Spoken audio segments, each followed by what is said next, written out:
I will. So the subject property is 1794 Portage Avenue. The file number is 24-4254. The roll number is 070-212-66000. The roll year is 2025, and the assessed value is 3,358,000. This is a residential apartment block that's 3 stories high. It's built in 1952 and has 30 units with 16 outdoor parking stalls. If you go to page 3 of my brief, page 3 of my brief has a picture of the subject property with its location, just on Portage Avenue near Polo Park Shopping Center.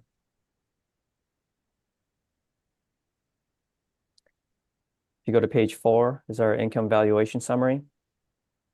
We use average rents of $929 to get a potential income of $334,000. We used a 2.6% vacancy to get an effective gross income of $326,000. And we used a 46% expense ratio to get a net operating income of $174,000. Capped at 5.2%, we have an estimated market value of $3,358,000. It's about $111,000 per unit. On page 5 are some rent comparables showing that the rents that the model has applied is in line with the market.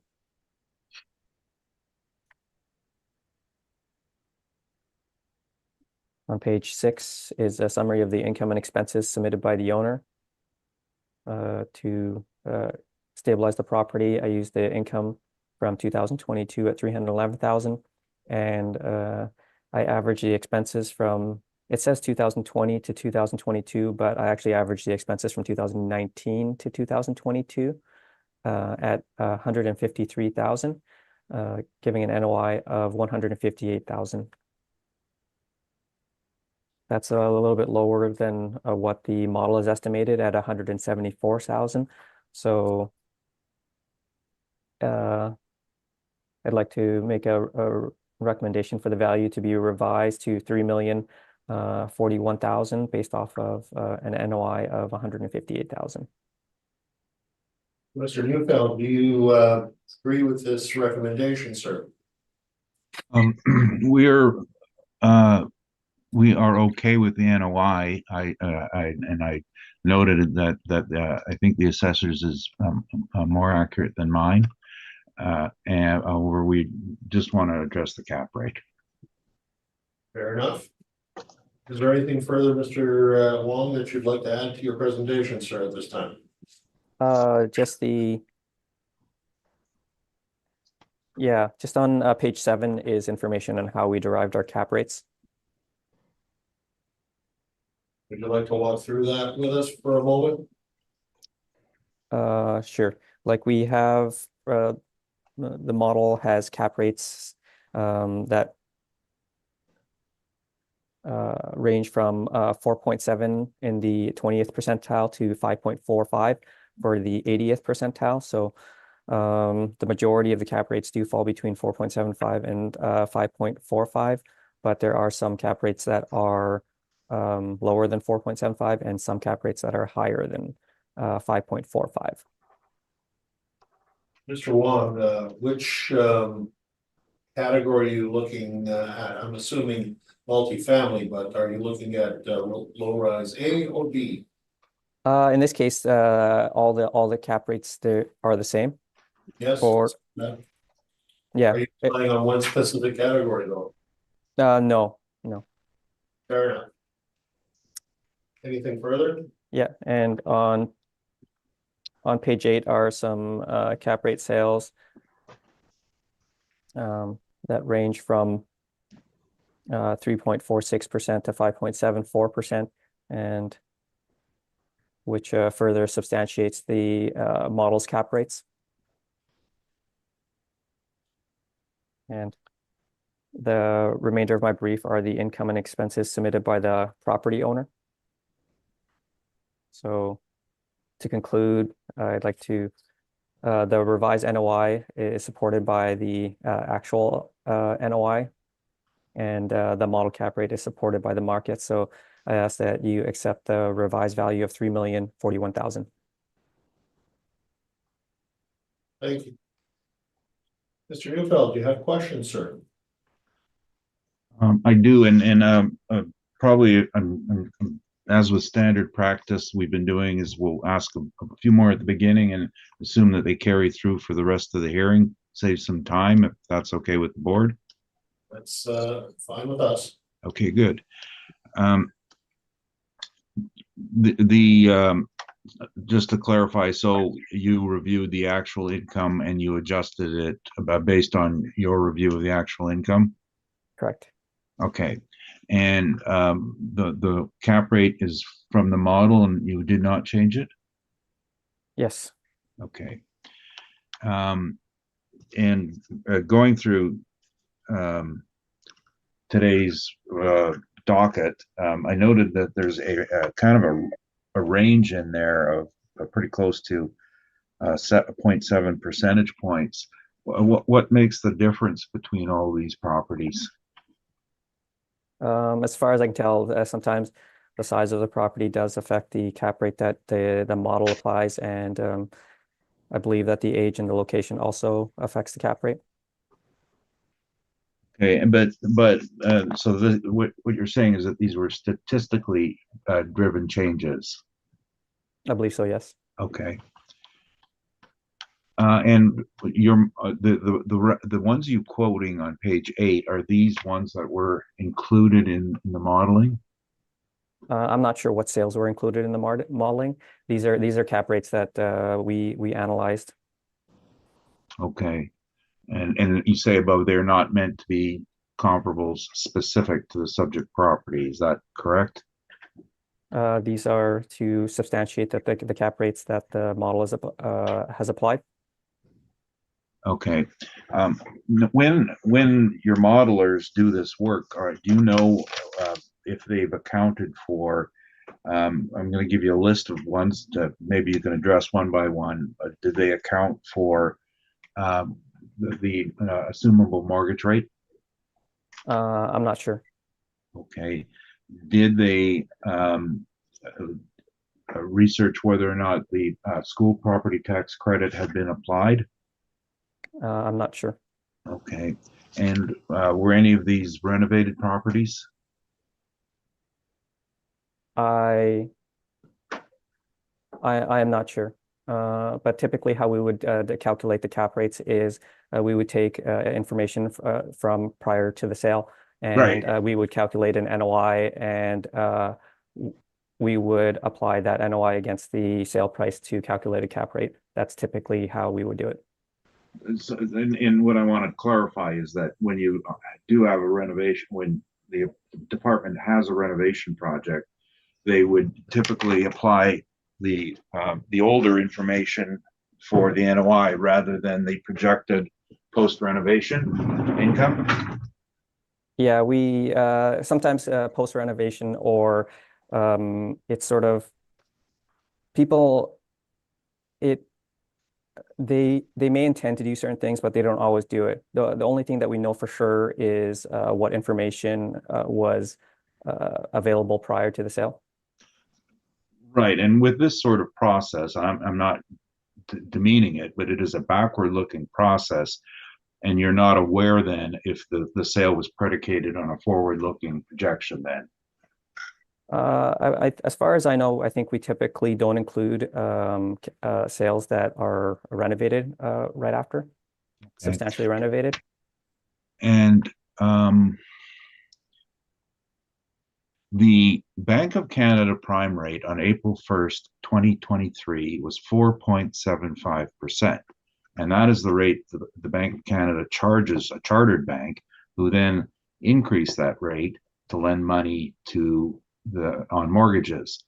How can you substantiate a 5.05 or 5.1 or 5.2% cap rate when it's basically the cost of the direct money from the Bank of Canada, which and not representative of mortgage rates at the time? Yeah, I'm not sure about the Bank of Canada rates, but what we are sure of is of how we calculated the cap rates. And with regards to purchasers, I'm not sure of everything that goes on, but the thing that we are sure of is how the property performed prior to the sale. Right. And again, many of these sales And I'll just throw the number, the common number before the rates increased was a 1.75% CMHC mortgage was available for multifamily. So you don't know whether or not in the sale the purchaser assumed that or whether they had to take out new financing. No. Okay. Those are my questions. Thank you. Thank you, Mr. Neufeld. Ms. Schultz, do you have any questions for the assessor? Not at this time. Mr. Whitbread, do you have any questions for the assessor today? I do. You indicated this is a model-driven valuation. Is that Yes. correct? And on page 8, you have about 11 items for cap rate evidence. And these were all driven by the model. If I understand the model, it goes out, it collects all the sales in the city of Winnipeg, and then it provides you the evidence that you need. Is that correct? The sales on page 8 are sales that have occurred where a colleague of mine stabilized the net operating income for those properties and applied that stabilized net operating income against the sale price to calculate the cap rate. And so my colleague stabilized 3 years of income and expenses prior to the sale and stabilized the NOI and applied it against the sale price. So That's what you mean when you say we analyze the data? on page 8, on those sales Yes. on page 8. Yeah, that was a reference you made earlier. We analyze the data. That's what you were talking about? I am not, I can't remember exactly what I said, but if you're talking, if we're talking about analyzing the data for these cap rate sales, then yes, that's what I meant. Okay.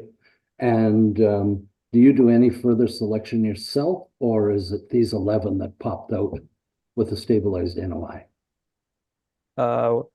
These are the ones that we had fairly good information on, and so that's how these ones were. That's how I guess we got them, is because there aren't always a ton of sales, and there might be some sales, but maybe we don't have the information. Yeah. But in the case of the sales on page 8, we did have the information, and they do seem to be fairly representative of the market. Okay, thank you. I have no further questions. Thank you, Mr. Whitbread. I have a question with respect to also on page 8. I noticed that the year built and effective years, there's only a few that have actually seen a recalculation to an effective age older than the original bill. So I'm guessing those are from the group that you have here on page 8, that the majority of those have not been remodeled at this point. Would that be fair to say, Mr. Wong? I think there is a possibility that some have been improved in some way, because sometimes improvements happens without permits, and we don't catch it, and we don't apply an effective age on it, or sometimes we just haven't gotten around to updating some of the attributes. So I don't know if I could I don't know if you could say that would apply to all the properties. I wouldn't be super confident in saying that. It's just because, like I said, sometimes improvements happens without permits, and sometimes we don't always know about those improvements. And that's fair, but again, I think you also answered that the information that is provided to create these cap rates, yeah, included 3 years stabilized income. Is that correct? Yeah, all the cap rates on that chart have been stabilized over 3 years. Thank you. Those are my questions.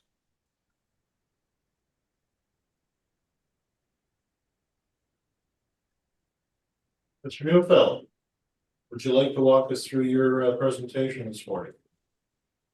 Certainly, I have some concerns about your last question, Mr. Chairman, and I don't like calling you that, but Well, I like the more informal salutations, but that's fine. In regard to looking at the effective age, and the assessor had a fair answer, but you know, we have been through these, and we know that most of them have been involved in renovations, such as 700 St. Mary, and which has been before the board before and presented on it, and Burroughs, 473 Burroughs.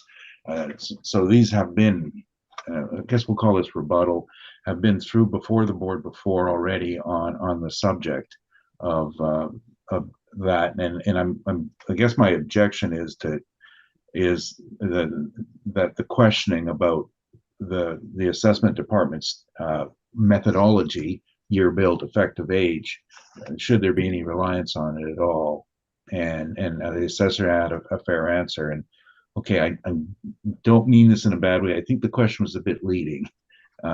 Is that fair? What I'm going to suggest to you is this, Mr. Neufeld, that certainly I appreciate the assessor's candor on the subject of some of these may have been renovated. I can see the cap rates that are generated based off of the sales. It's 3 years of stabilized income. I just looking to understand how they've come about that. There's nothing more in it other than Okay. information provided, so. No, that's. We're looking at cap rates, if it's been renovated slightly or not. The owners or the purchasers in these cases have accounted for it within the market, so that's really at the end of the day all I'm interested in. Okay, and that's fine, and you know, my concern, of course, with your former profession and your familiarity on some of this subject matters, I like to always bring it out in the open.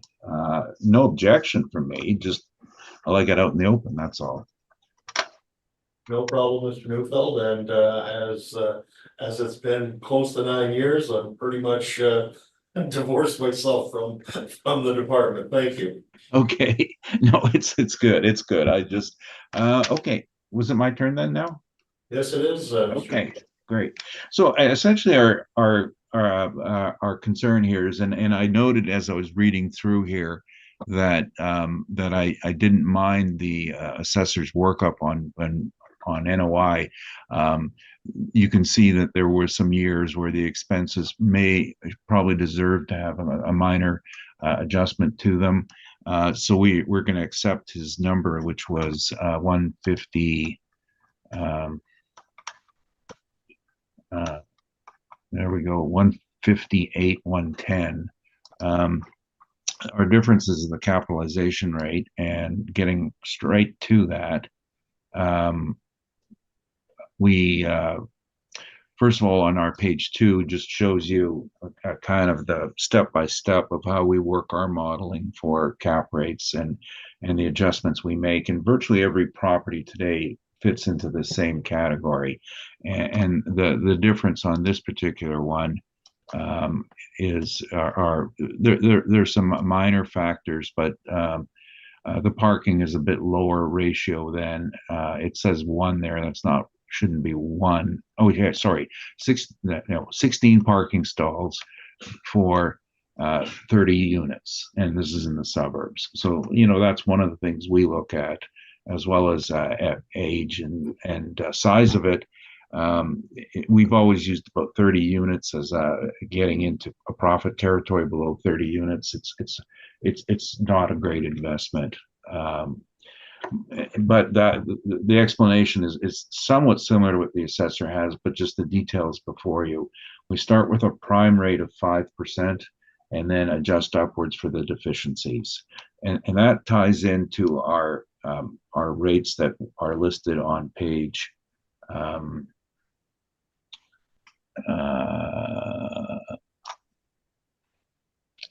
page 30.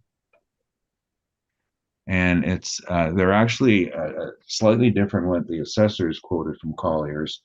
I'm not sure if we put the error correction in here. Yes, we do. Page 34. What we discovered as we began doing these tax appeals is that the Q1 2023 was in error. It was actually I don't know exactly what happened, but it appears to have been accidentally a copy from a previous year rather than being upgraded for the time, because Q4 in 2022 is a half a point higher, and Q3 in 2023 is has begun to stabilize as interest rates have gone down.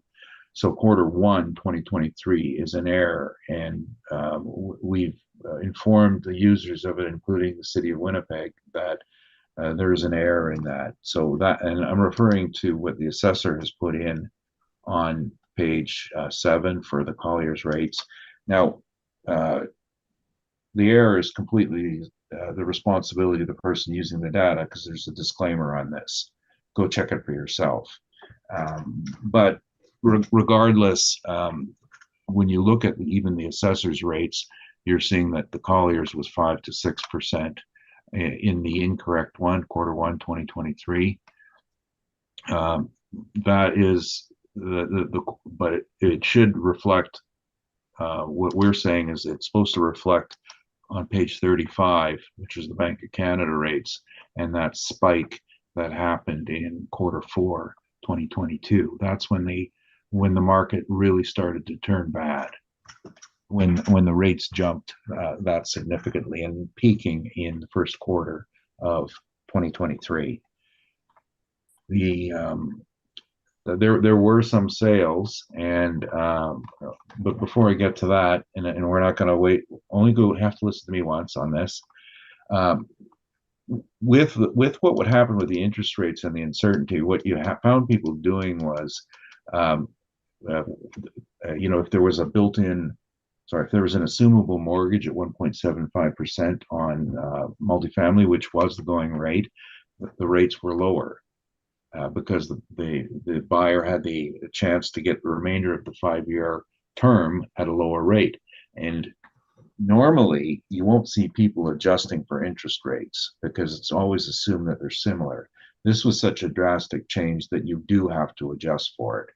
And it is required under all appraisal theory to adjust for financing. That's the number 2 adjustment, right after non-realty. So this is an important thing, and we know that the model did not adjust for it because they don't even have that data, and that's really the difference that we're seeing in the interest rates and in the cap rates, is that factor. The other one that came up was the school tax rebate, which moved from being a check to being taken directly off the tax bill. And every time a property is sold and you're doing a cap rate, you have to look for that property tax rebate. Did it hit the books? And most all of the statements we're seeing did not have it on the books because it was sent as outside income. So we have to make sure it's in there, and it's fairly significant. And I'll show you the impact later. And of course, during this interest rate cycle, page 26 gives you an indication of how the market was reacting to capitalization rates.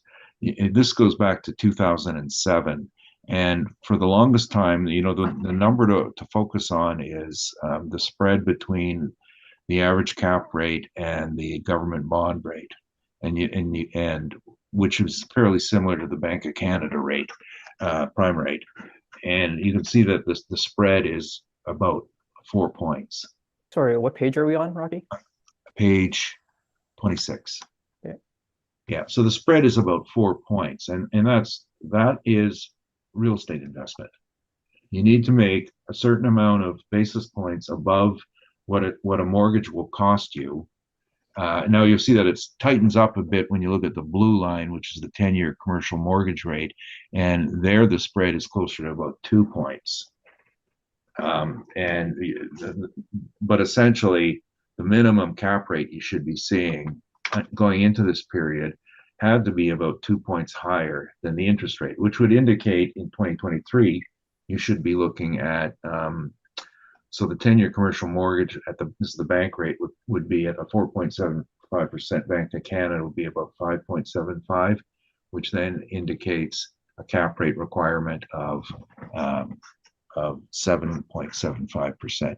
But what the market began to see as the rates went up is there was some confidence that they would come back down, and it was a periodic event. That's not to say that the overall cap rate didn't rise. It just didn't rise as high as the bank rate indicated. Our research, Colliers, what we've been finding is, I'll show you later, it was about a 0.6% spread.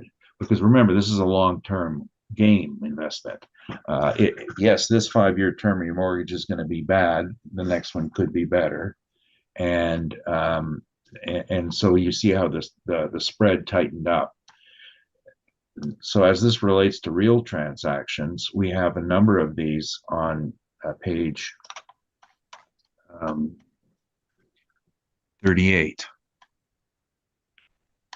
So the first one is 441 Edison. Now, this did not transact in the reference year. What happened is that the Q3 2022, a deal was made, and a conditional deal was made, and the sale fell through, and then a different person purchased it the following year. However, they did purchase it on the same statement, the same NOI that was presented. These are my. Sir, I just wanted to interrupt for a moment. What page are you at, sir? 38. Thank you very much. Sorry. So in this particular case of Edison, the vendor was my client, the purchaser was my client, and the broker was Colliers. Sorry, I think it's on page 39. Sorry. Oh, is it? Edison is on 38. 38. Edison Avenue? Yeah, that's right. The bottom of 38. Yeah. Really? Yeah. Oh, okay. Yeah. No, I'm sorry. You're correct. I was looking at the wrong brief. No, you could have fooled me. I got it very My early. my apologies. I got very early this morning. I agree with anything today. But so this transaction we were 100% in the loop on, and so the NOI presented and worked out by our brokerage department on the sale on the asking, which ended up being the sale. So that was the asking number to be clear how it fits into our reference here, comes out to 5.89%, and this was adjusted for. This had a 1.75% CMHC mortgage, which lasted another 4 years, and the school tax credit was not reported on the statements, so then it was adjusted for, and this comes to 5.89. The second one did transact in the reference year, and although title didn't clear until October. But the effective date of the deal, which we call the meeting of the minds, the day the deal was signed, was March of 2023, and this was again. We weren't associated with I wasn't associated with the vendor, but the purchaser was my client, and Colliers did the transaction. So the financial workup on it, showing those adjustments, was 6.04%. And yes, I'm going to give them to the assessment department when they ask. Now, as this compares to the other sales that are on the market, we found a few more on page 39. And here's 4 sales that have been are being used in the market. That came from another brokerage firm, which were not adjusted for the financing issue and the school tax credit. These were all assumable 1.75% mortgages.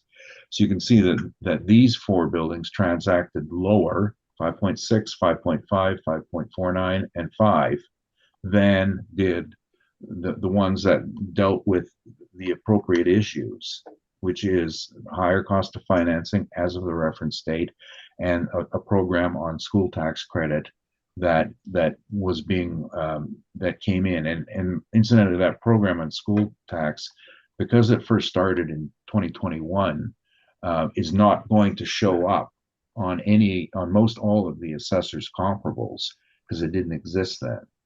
But remember, our effective date is April 1st, 2023. If you had a sale in 2021 that capped lower, but in 2023 your NOI would have been about probably most cases like these smaller properties, like the adjustment, for example, on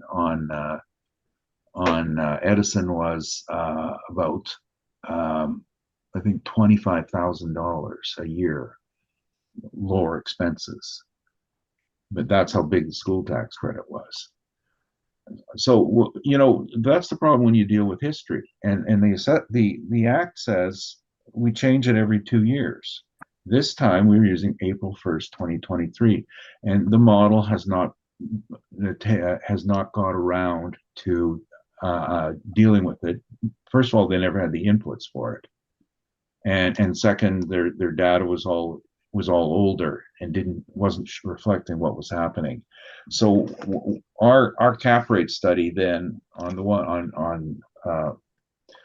that was relevant to the period on our page 30 and Cam's page 31 is saying that the multifamily was 5.5 to 6.5, but it was fluctuating. That was the peak, and then it was typically between 5 and 6%.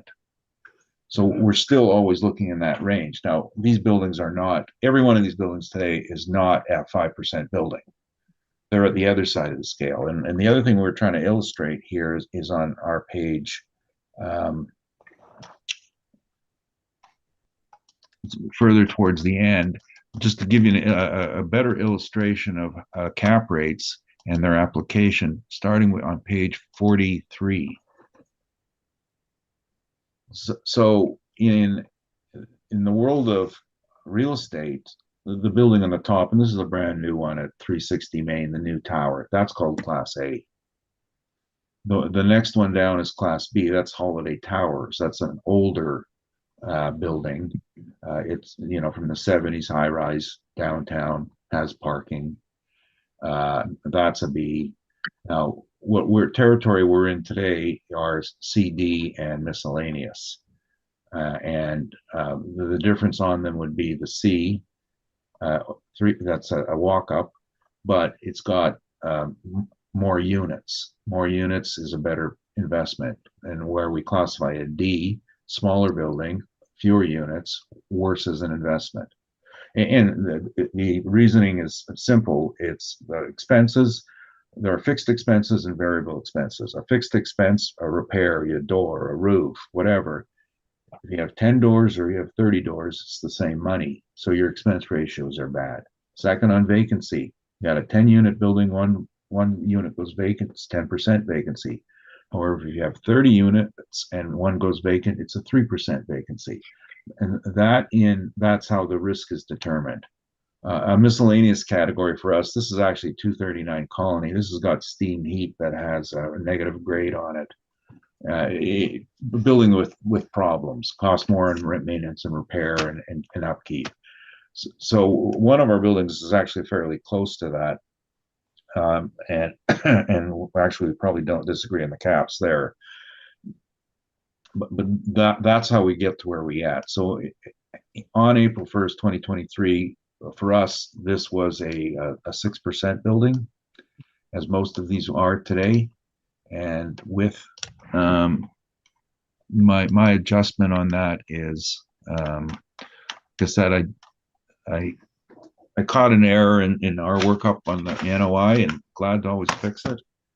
158,110 divided by 6 gets us 2,635,166. That's 2,635,166 rounded to 2,635,000.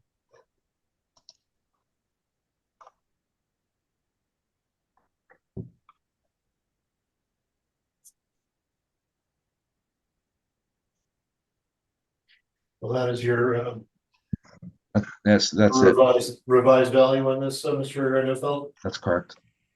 and you're using a 6% cap, correct? That's correct. Thank you. Mr. Wong, do you have questions for Mr. Neufeld?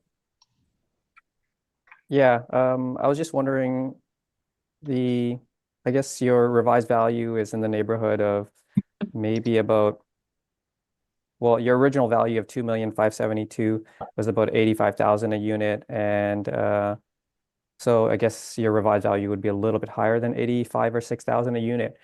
I was just looking at your cap rate sales, and you have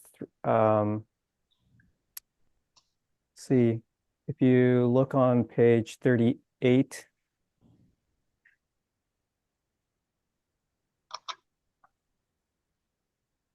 So on page 38, you have 441 Edison, which is a similar, it looks like it's a similar age to the subject property. Uh, and also on page 39, it appears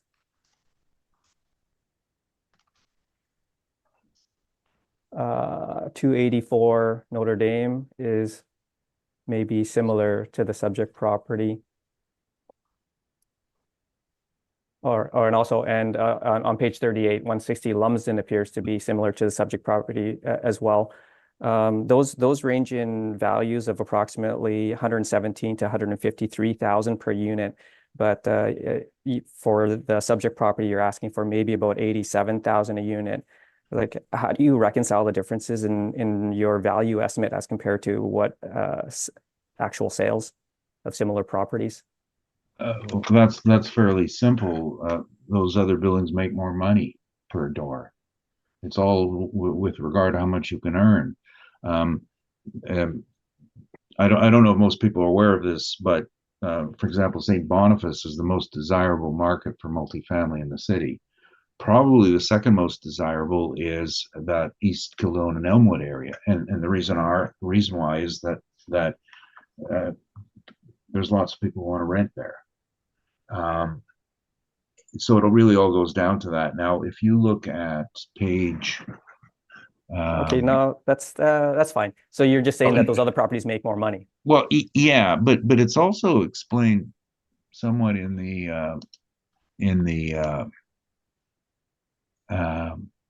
mailer. Somebody always thought this was a vacancy, but this is my client. So on page your assessor's evidence, page 11, you'll note that the potential income is much higher than the page 10 actual income, and that's not a vacancy rate. That's an RTB registration rate.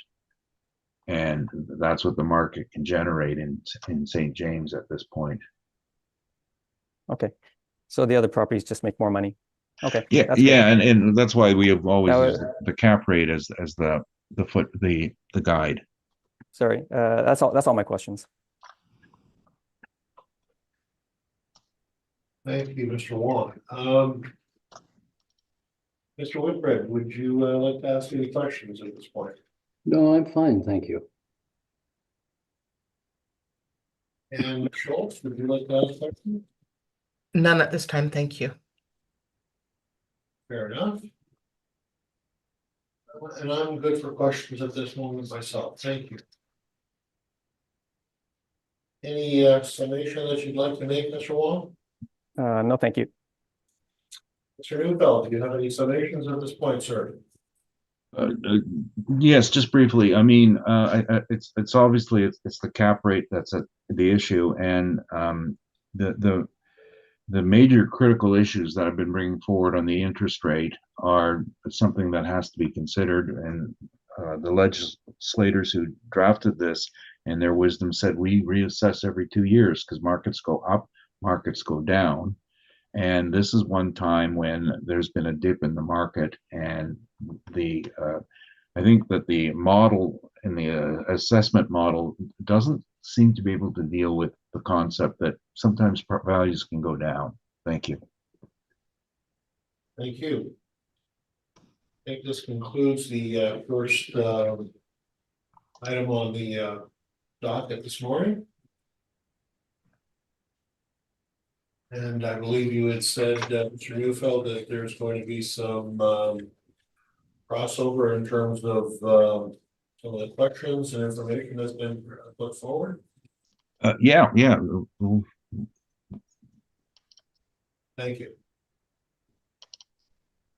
All right. Let's Go on to item number 2. Mr. Wong, would you like to walk us through your presentation this morning? The subject property is 2026 Portage Avenue. The file number is 24-4257. The roll number is 070-513-19000. The roll year is 2025, and the assessed value is $2,132,000. This is a residential apartment block. It's 3 stories high. It was built in 1957, and it has 18 suites with 12 outdoor parking stalls.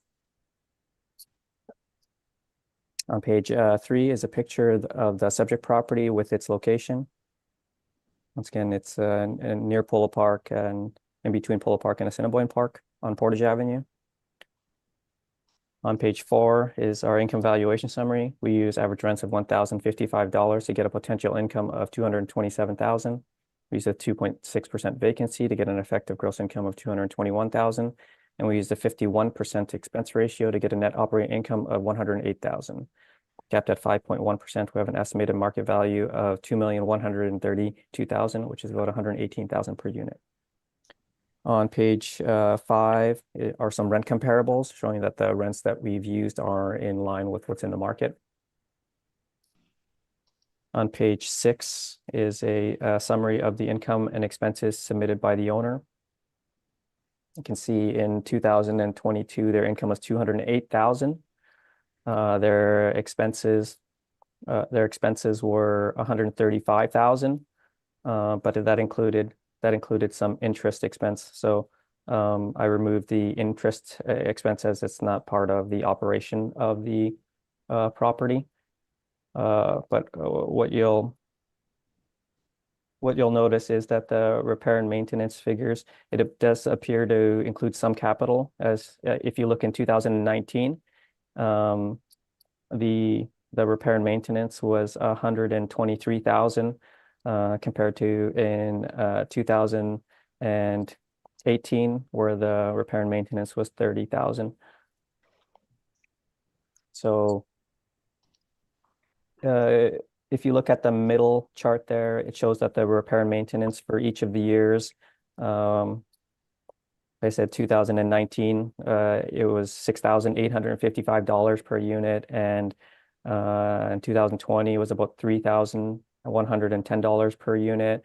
Like typically what I see for repair and maintenance is about maybe about $750 to maybe a couple thousand per unit. So these ones appear to be high, and it likely includes capital in it.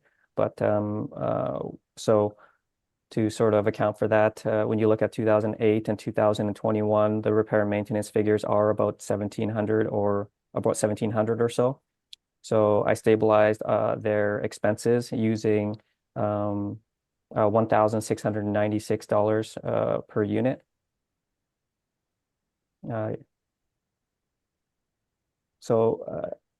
Giving the operating expenses at the bottom you can see at 2022 the operating expenses are $98,000, and 2021 $99,000, and $109,000 for 2020. So to try to stabilize their income, their net operating income, I used their income from 2022, which is $208,000, and I averaged their expenses from 2020 to 2022 after adjusting for their higher repair and maintenance.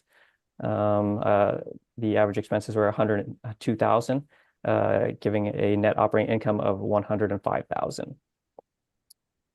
So the stabilized NOI of about $105,000. It's a bit lower than what the model is estimated, but I feel it still supports the model's net operating income of $108,000. On page 7 is information on how we derived our cap rates, and on page 8 are some cap rate sales.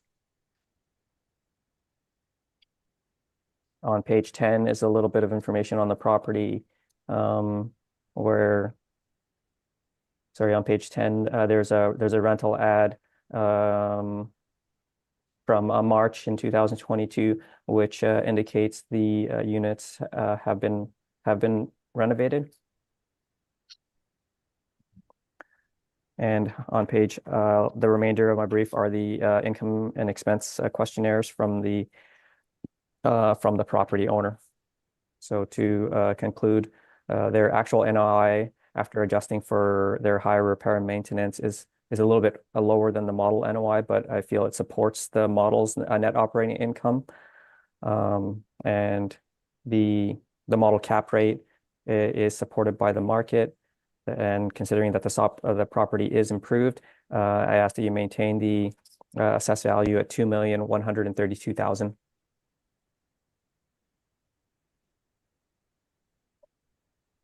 Thank you, Mr. Wong. Questions, Mr. Newville? Yes, I do. Just starting with the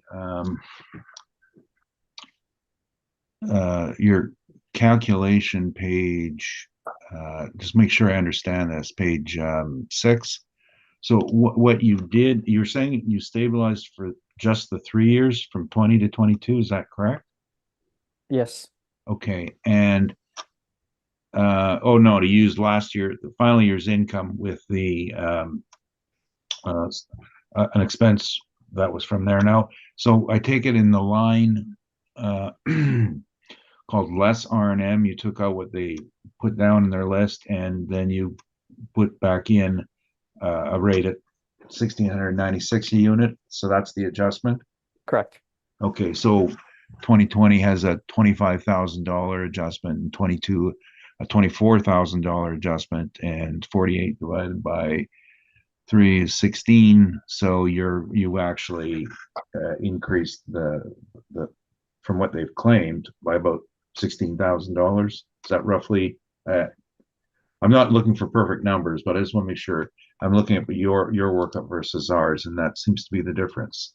Well, yeah, I'm not sure, but like I guess I think you can see what I've done there Yeah, on okay. page 6.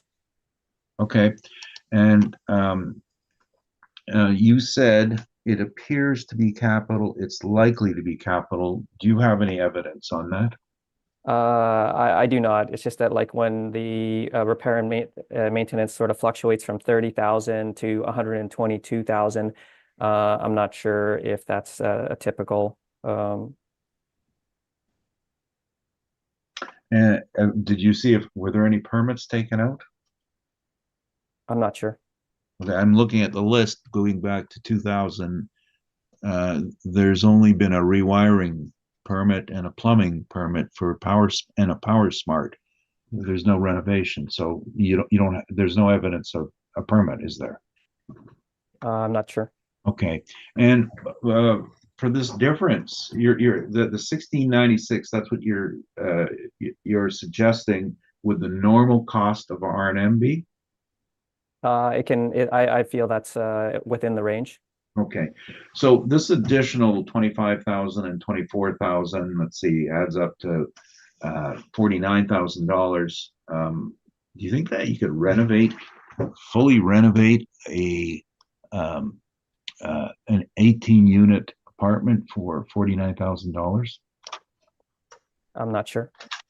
Well, I'm just questioning this because 49,000 divided by 18 is 2,700 a door. What are you gonna get for $2,700 a door?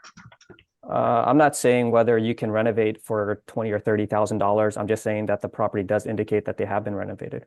Okay, well, I mean, haven't you come across renovations where the typical budget is $20,000 a unit? 10 to I'm 15, not sure. 20,000 a unit? Okay. No, if you haven't seen it, that's fine. Then I'd be asking you my information. That's okay. That's exactly it. I don't I don't think that's in my brief. So, but you're suggesting that this additional $49,000 is adequate to do a very thorough renovation, though. That's what I No. read this. No, that's not what I'm saying. And Okay, I don't so think I've said I don't think I've said that in my brief. There's a highlight page, and you talk about renovations. Yeah, on page 10. Yeah. Okay. So, but you don't know the scope of this. It says fully renovated That's what it says. in 1965, 1982. Do you know anything? Well, Like I'm how- assuming that if they said fully renovated, it wouldn't be from 1950s. Well, but you don't know that though, do you? No, I don't. Okay. Um, and the same question. So this is 5.1%. Okay. I guess we'll just assume that the previous discussion carries forward on that. Okay. Well, no, I do have one more question. On page 5, you list uh, 4 other rent comparables, all in and around the same rate. Do they claim to be fully renovated? I'm not sure. Okay, okay, those are my questions. Thanks. Thank you, Mr. Neufeld. Any questions, Ms. Schultz? Not at this time, thank you. Mr. Whitbread, do you have any questions? No, I don't have any, thank you. And I have no questions. So, Mr. Neufeld, would you like to walk us through your presentation on this property? Yes. So first of all, I got excuse me. Uh, I've been working for this client for I guess 16 years now, and very familiar with it. I've been in all these properties. It's a I'm not going to say misleading because that seems deliberate, but their methodology seems to be difficult for the assessor to understand because they're not running a slum landlord business. They're doing the work as required when it's required. Most of their work happens on turnover.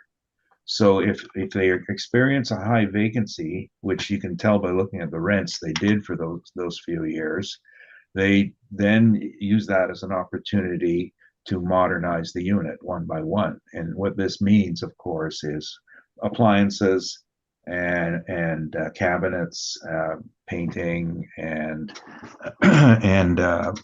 floor coverings and fixtures.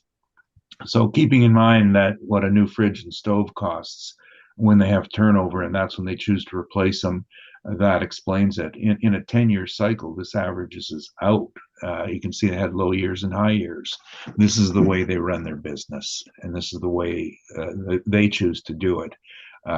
It's not, they've been in Winnipeg running apartments for 114 years. So they're not running a bad outfit. They're doing what they're supposed to do to provide quality space, and they spend it when they have a chance to go in and do it. Many renovation projects, incidentally, if you want to see the real tip off in renovation, is look at the income where it drops in half or lower, and that'll give you an idea when it's happened.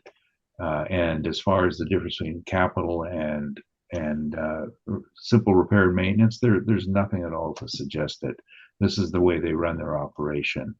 And you'll notice when you look at their statements on the assessor has, I'm looking at his work up, he's got more years than I do. They did take a dip in 20 and 21, but that's normal vacancy. And then they use the opportunity to do repairs and fix-ups.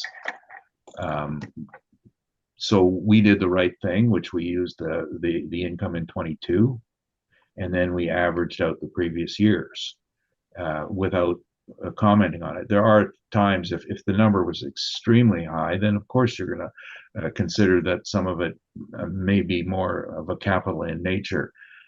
But there's nothing here, and if the place needed work, and they used the opportunity of vacancy. Now, on that note,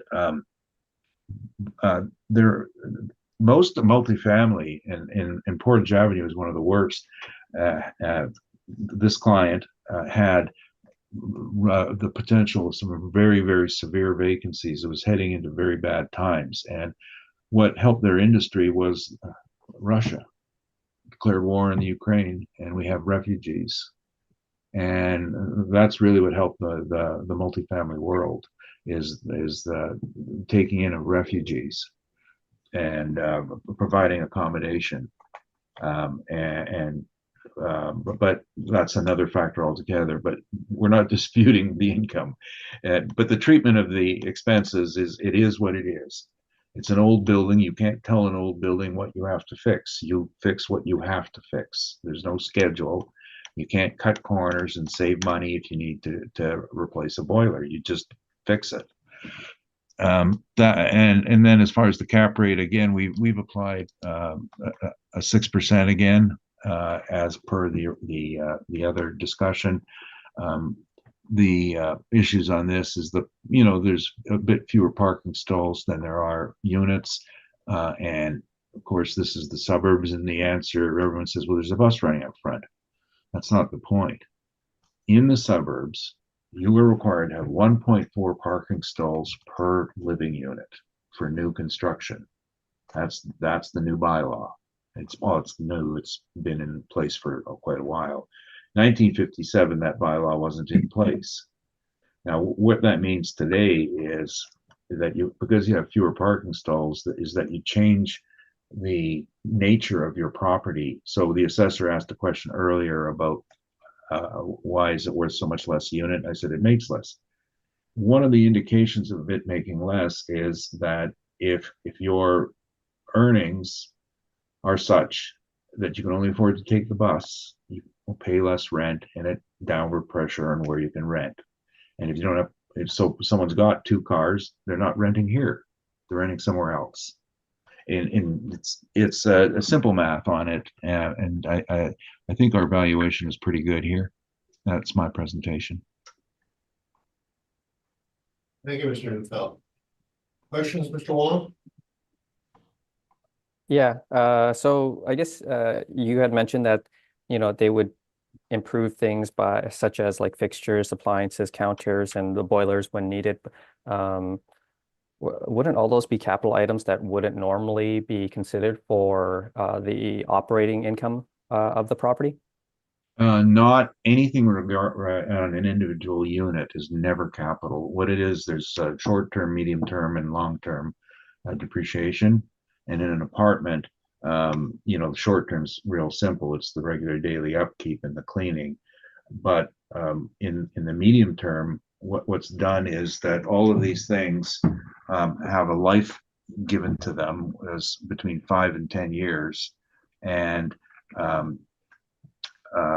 short-lived items, and they are completely written off on taxes. Okay, so they are capital and they are They're written not. off. No, they're not. Are they depreciated? No, they're not capital. What they are is they're stabilized, right? And so they're called an expense because it's a short-lived item of under 10 years, and you expense them. And so if you have 20 units and you replace 2 fridges every year, that's normal.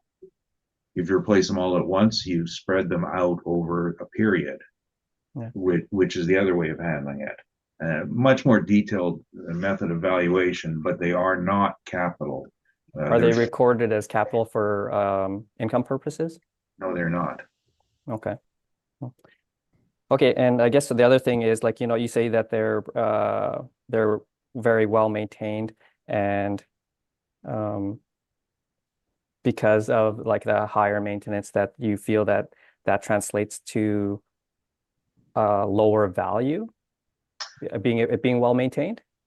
No, it's a question of doing your job right.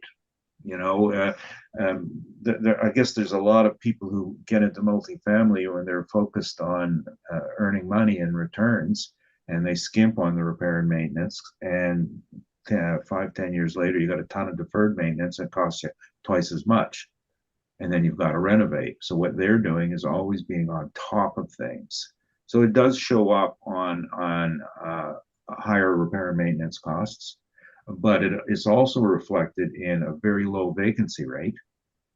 And these units all have very low vacancy rates, so they keep people in, and a stable revenue stream. Not high, but stable. Okay.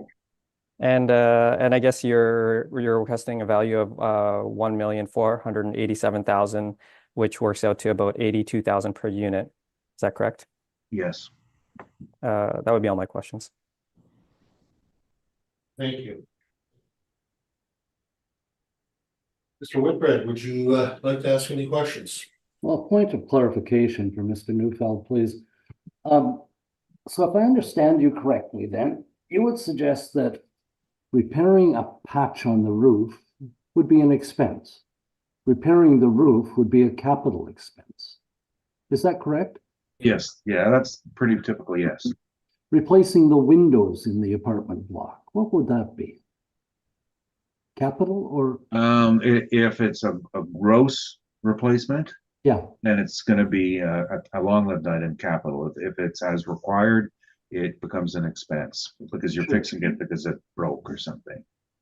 and so if I have a plan to go in and paint, let's say 10 suites, that's a lot, 3 suites a year, and repaint the whole building over 10 years, is that going to be a expense item or a capital item? Well, a painting would never be capital Right. because it's a short-lived item, and most all operators repaint every time there's a tenant turnover. As a matter of course, no matter how old they are. Yeah. Also with floor coverings, generally with carpets, it's done, not the more durable stuff, but the carpets. So No, but it's, if I went in, Mr. Neufeld, and I replaced all the carpets at once, say in a 2-month period with laminate, what would you call that? what I would do is it would be an expense that's amortized over a short-term period.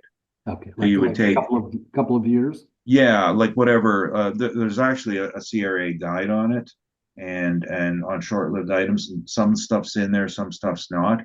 Whatever's reasonable. So if your flooring turnovers every 5 years, you amortize it over 5 on your statements. Now, and that's why it was quite good that the assessor gave us 5 years of expenses, because that's a pretty good period to review them on.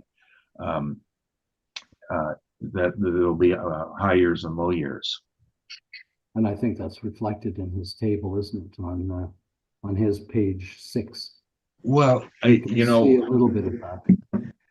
I think that there's going to be a 1,700 year and there's going to be a 3,000 year, and to simply ignore that, like it's $24,000 difference per year is very, very marginal in this world if you're looking after your apartment properly.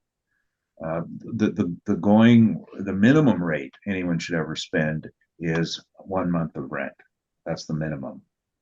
And then if you want to maintain a certain standard, you're going to go up to about 2 months worth of rent. Now, once you exceed the value of 2 months worth of rent, then you got to be thinking is, like, am I got a basket case or am I doing capital? Yeah. And there's also turnaround projects too, where someone buys a building and they spend the next 10 years spending a little bit more money than they normally would fixing it up. That's not this building because they've owned it a long, long time. Sure. But if I follow his model on page 6, looking at the 30,000 for 2018 and 2021 respectively, those seem to be the stabilized numbers. 123, which is a 90,000, and 55,000. There's a couple of blurps in there in 2019 and 2020. Am I right? Yeah, right. And in all honesty, what I probably would have done, and I didn't work this out, is looked at the 10-year numbers just to see where this fits in, and I probably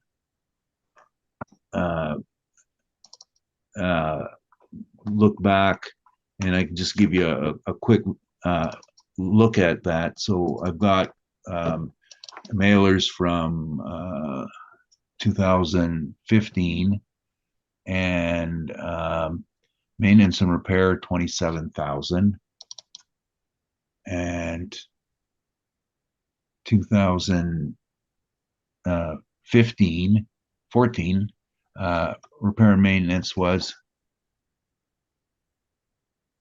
20,000. I can't read this writing. It looks like 20,000. So 14 and 15 had lower numbers, and they just had to pay for it in other years. Now, I guess, you know, if we had done a 10-year window on it, we may have adjusted this slightly, the repair and maintenance. You know, I'm just looking at it now. I'm not going to disagree with this. Okay, in 2017, it was 23,000. And 2016, 38,000. So we had 3 years of around 20 to 24,000, and then 1 year of 38,000. And that's kind of that seems the sort of cycle this property is in. Yeah, you're almost going into overkill now, but based on your comments and my respect for your experience, 1 to 2,000 is not an unreasonable number per month based on that monthly No. of about 1,000. Look, I don't mind this discussion whatsoever, because I want to get this right, and I don't want to misrepresent. So I've just quickly gone through 10 years, and it ranges. A high end was 57,000 1 year, and the low end was 20,000. And I think that the 3-year average here probably was slightly higher than you would expect. You would expect to see maybe add the 23-year and see what it came in at. Oh, I probably have that 23-year here somewhere, post reference. No, I think the assessor's got a point, but I think he took a little bit too much off. If you know, you threw in another year at say 55 is 110, 140 at 5150. Yeah, see, I probably would think I wouldn't mind stabilizing it lower at probably 37 a year on a 10-year average. And yeah, I'm sometimes I'm an idiot savant when it comes to these things on the numbers. So I'm pretty sure my 37.5 is the 10-year average. So I think that's reasonable. Now I just want to take a look at what we did have in there. It was 110. But 3 is no. Sorry, I'm reading wrong numbers here. 110, 140. I got it. Yeah, 46 down to 37. So you know, I think that it might be reasonable to consider a slightly lower expenses, closer to 110 a year than 119. That would affect your NOI then, would it not? Yeah, exactly. So another 208,411 minus 110. Yeah, my NOI is 98,411. So verbally, I think that's no one's ever asked about the 10-year averaging, right? So we always look at 3 years, and sometimes it's a good number, but unfortunately, for them, I have to answer the way. No, not unfortunately, but this is the way it's supposed to be done. I don't do all these briefs. So 6401. Yeah, I think our adjusted NOI should be then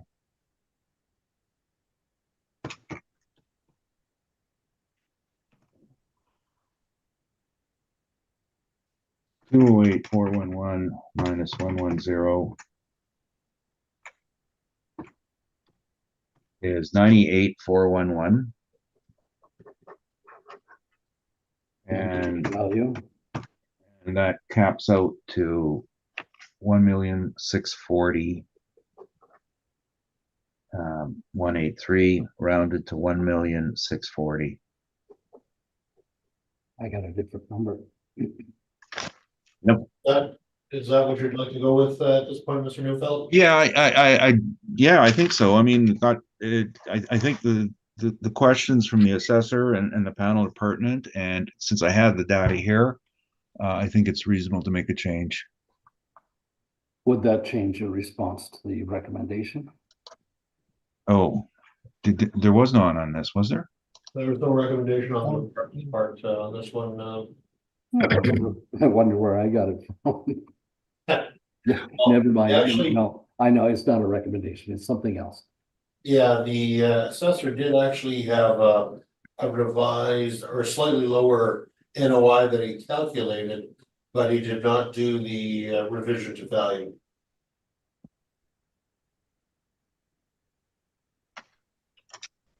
Okay, And that revised at 1.640 is using your 6% cap rate, correct? that's correct.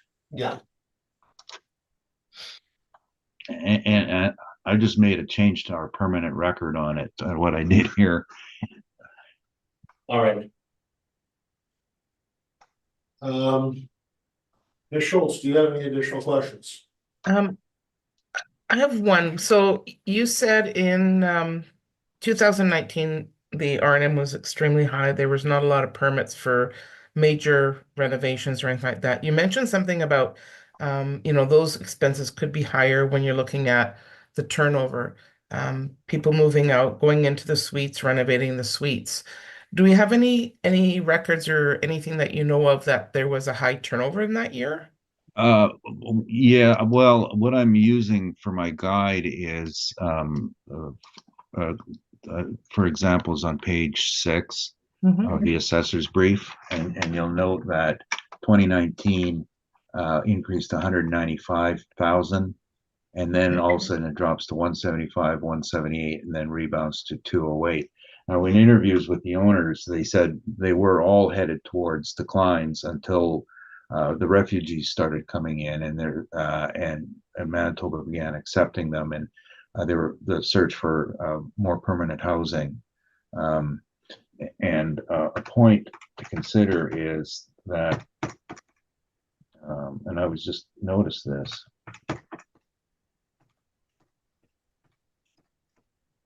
Yeah, is that the 2019 income, if you just use residential tenancy branch, allowable increases pretty much is the same, comes out to about 208 in that neighborhood. So what that means is that there was no above guideline increases from RTB, and there was no renovation, which lifts the ceiling on your rents.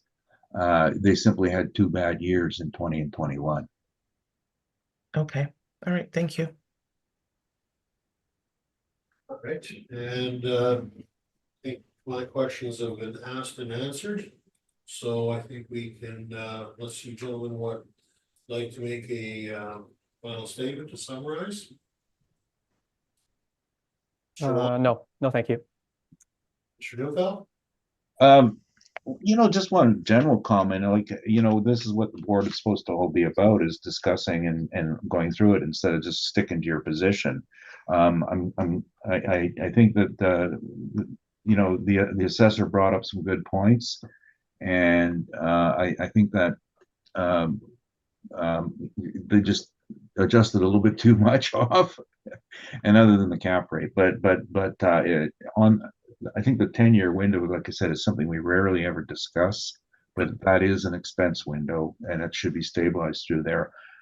There's 3 levels of work you do on it: long-lived, medium-lived, and short-lived. That's right in the textbook. Thank you. Thank you very much. So that concludes this particular property. We can move on to the next property, being unless good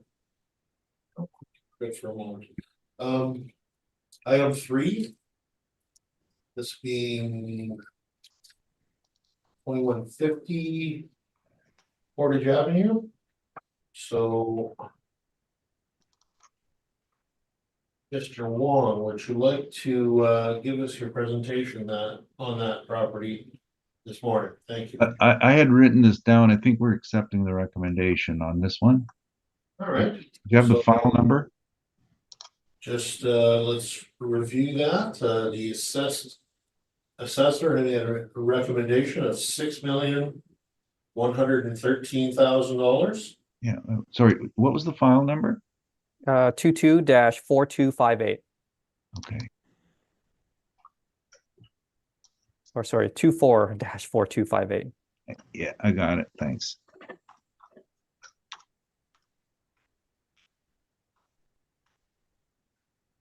All right, and so, Mr. Neufeld, are you accepting the department's offer at $6,113,000? Yeah, just one sec. Yes, I am. I think that I noted that we had an error in our workup, and you can see on our page 1, and with the income was averaged rather than using final year, so our NOI was incorrect and too low. That puts us on par with the assessor's NOI, and I think this one, my opinion is, I didn't do this workup, is that, I mean, this is going to cap lower than 6 because of the location on the river, and you've got far more potential for an upside. Fair So enough. yes, would you- we accepting the recommendation. Okay, do you want me to, I guess, read it onto the record? Yeah, that's it. Mr. Assessor, would you read in the file and the number that you were offering, and then we can make this official. How's that? Sure. Okay, the file number is 24-4258. The address is 2150 Portage. The roll number is 070-500-24000. And I'm recommending the value be revised to $6,113,000. Fair enough. Mr. Neufeld, you said you are good with that recommendation? Yes, and I'm going to be very as consistent as possible. Lower than the 6 because of the location on the river is an upside, and the model's got it backwards on this, but fine, we'll accept the number. All right, so that being said, if we can move on to the next property. May I ask a question, please, Mr. Chair? Yes, go ahead. Looking at the assessor's workup on page 6, I'm just trying to determine what changed here. Looks like NOI is going to be a new NOI. Yeah, it would be the NOI. And what components changed? That was it the rent, vacancy, But both. rent and vacancy? Yeah, you can, I guess the chart on top of page 6 kind of goes through it. That's what I'm just trying to work my way through very quickly. Yeah. And so basically, Why don't you tell us, just so I'm yeah, not mistaken. the sort of the chart second from the bottom, it's I used the 2022 income of 683,000, and I averaged their expenses from 2020 to 2022 at 347,518 for an NOI of 336,237, and then capped at 5.5%. The value is 6,113,000. Thank you very much. No further questions. Thank you. Thank you for the clarification. All right. Sorry, and I know it might not be the appropriate all the time, but I just want to make a comment again, continuity. When we did our workup, as you can see, we did adjust for R&M on that 1 year in 2020. That's because we knew that was a capital expense of $120,000, $6,000. And where appropriate, we do make the change, taking capital and putting it to, taking an expense and putting it into capital for purpose of the valuation. Same owner as the last one. Fair enough. So, I believe we can now move on to the 4th item on the docket. And that, Mr. Wong, is now up for you to walk us through that, please. Okay, the subject property is 2187 Portage Avenue. The file number is 24-3636. The roll number is 070-500-550-000. The roll year is 2025, and the assessed value is $2,867,000. This is a residential apartment. It's 3 stories high. It's built in 1953 and has 24 suites with 10 outdoor parking stalls. On page 2 is a picture of the subject property with its location. Just on Portage Avenue, near Assiniboine Park. On page 4 is our income valuation summary. We use average rents of $937 to get a potential income of $269,000. We used a 2.6% vacancy to get an effective gross income of $262,000. And we used a 44% expense ratio to get a net operating income of $144,000. Capped at 5.05%, we have an estimated market value of $2,867,000, which is about $119,000 per unit. On page 5 are some rent comparables showing that the rent that the models applied is in line with the market. On page 6 is a summary of the income and expenses submitted by the owner. So in 2022, their income was $282,000. Their expenses were $134,000, but they had a rehabilitation expense, which I removed. And in 2021, they included mortgage and amortization in their expenses. And so I removed those from their expenses for 2020 and 2021. But to stabilize the property, I used the income from 2022 at $282,000. I averaged the expenses from 2020 to 2022 at $126,000. Getting a net operating income of $156,000. The actual NOI of $156,000 supports the model's NOI of $144,000. On page 7 is information on how we derived our cap rates, and on page 8 are some cap rate sales. The remainder of my brief is the income statements supplied by the owner. So to conclude, their actual NOI of $156,000 supports the model NOI at $144,000, and the model cap rate is supported by the market. So I ask that you maintain the assessed value at $2,867,000. Thank you, Mr. Wong. Mr. Neufeld, do you have any questions at this time? This valuation was then done entirely by the model? I believe so, yes. Okay.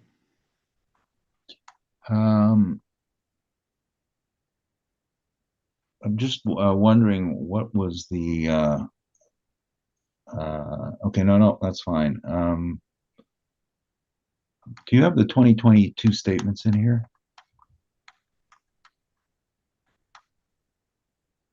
Yeah. Okay, sorry, I know where I'm going with it. You were talking about rehabilitation at one point, right? You have a year on that? Yeah, I think it's 2022. Okay. 22? 20. 20. Oh, 2020. it would be 2020 and 2022. I'm looking at the 22 statement. I'm wondering where you're seeing the rehab expenses. It'd be on page 11. Page 11, yeah. Near the top. It's a rehabilitation scheme expenses. Okay, I see it, yeah. Yeah, so that's right. Okay. I'm so essentially this statement then would indicate the 72,854 plus 129 279 minus 79609 plus 18155 plus rehab scheme was 14,952 is okay. And your NOI is 156, and the actual in 22 is 155.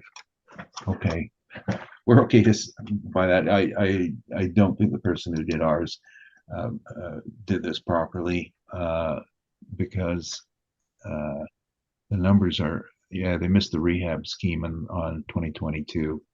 So we're going to accept your income, and it's just the cap right here. So no new questions then. So Mr. Newfeld, you're accepting the NOI of the model at 144,772, sir?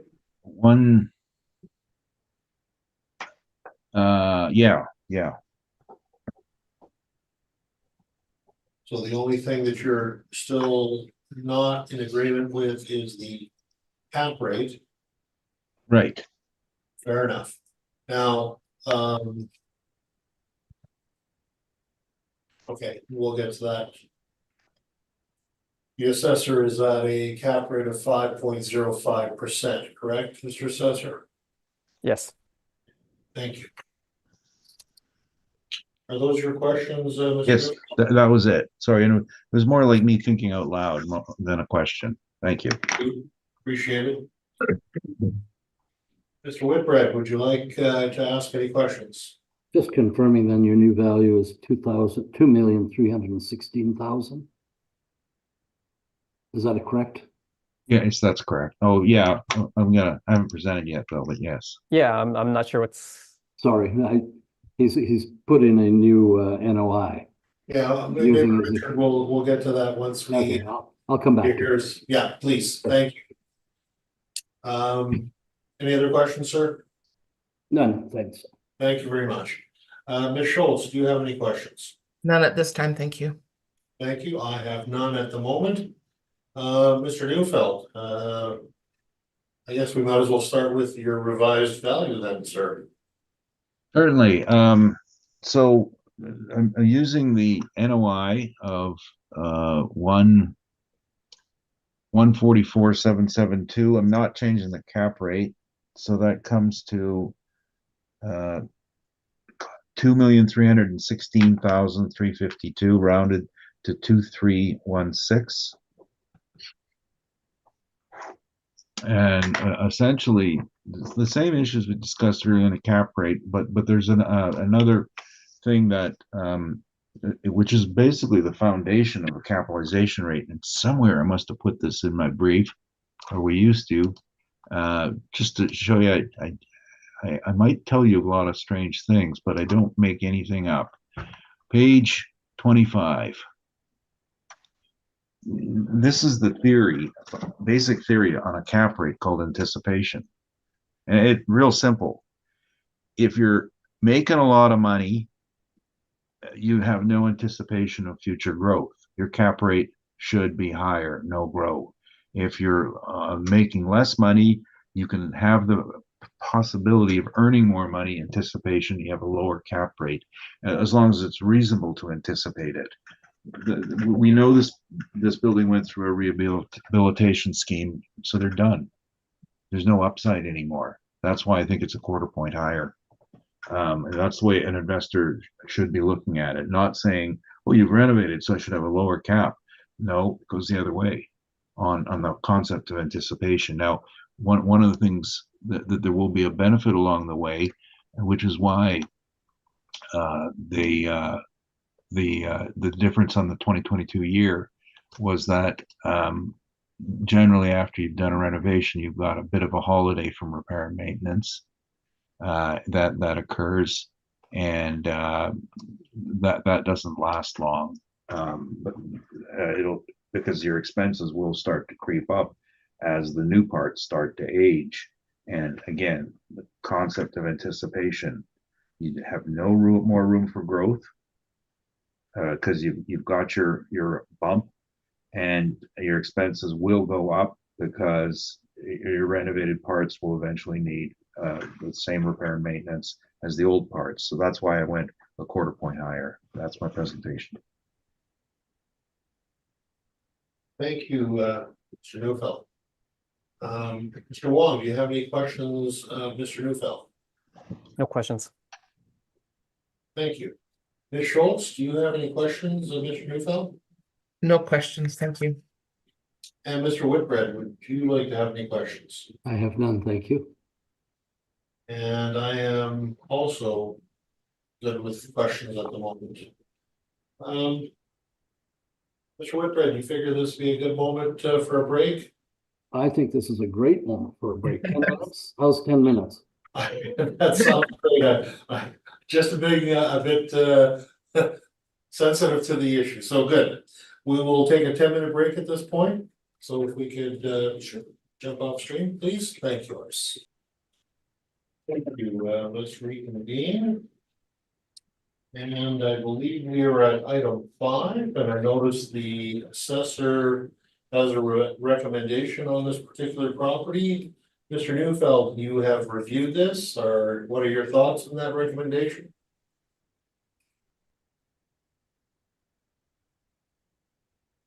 You're gonna have to give me the file number because they send everything by file number, and that's all I've got to open up here. Certainly, just give me a moment. 244263.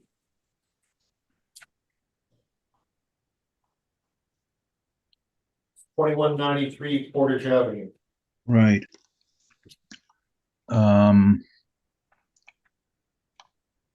He's revised downwards, so maybe what we'll do is we'll just have Mr. Wong read that in, and you can continue to Yeah, decision. How's that? yeah, I that's what I was hoping for. I just want to look at it a bit more. Thank you. Mr. Wong, could you walk us through your presentation this morning? Okay, the subject property is 2193 Portage Avenue. The file number is 24-4263.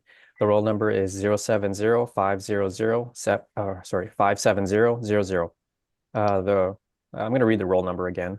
07050057000. The roll number is, the roll year is 2025, and the assessed value is $2,526,000. This is a residential apartment that's 3 stories high. It was built in 1954 and has 24 suites with 10 outdoor parking stalls. Now on page 3 is a picture of the subject property with its location. Once again, it's on Portage Avenue near Assiniboine Park. On page 4 is our income valuation summary. We use average rents of $865 to get a potential income of $249,000. We use a 2.6% vacancy to get an effective gross income of $242,000. We use a 46% expense ratio to get a net operating income of $128,000. Capped at 5.1%, we have an estimated market value of $2,526,000. It's about $105,000 per unit. On page 5 are our rent comparables, showing that the rents we've used are in line with what's in the market. On page 6 is a summary of the income and expenses submitted by the owner. To stabilize their income, I used their 2022 income of $216,000. Average their expenses from 2019 to 2022 at $114,000, and that generates a net operating income of $101,000. That's noticeably lower than what the model is estimated at $128,000. So capping it at the same 5.10%, the value estimate is $2 million. And I'd like to recommend that the value be revised from $2,526,000 to $2 million even. All right. Mr. Neufeld, now that we've heard the assessor's presentation and his offer, what are your thoughts, sir? I think we're just dealing with a cap rate only issue, and we'll be very brief. Fair enough. Any questions for the assessor, Mr. Neufeld, or you're just Yeah, I just had one I wanted to ask on this property, or two actually. So you've used a very varying length of windows for expenses, 3 years, this one is 4 years now. Just wondering,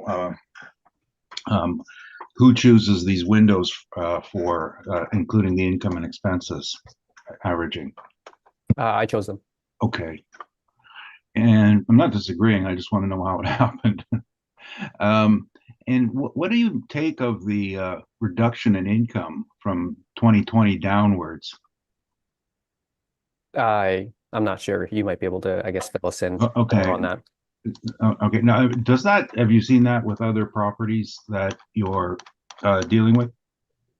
A decline in income? Sometimes, yes. Okay. Those are my questions. Thanks.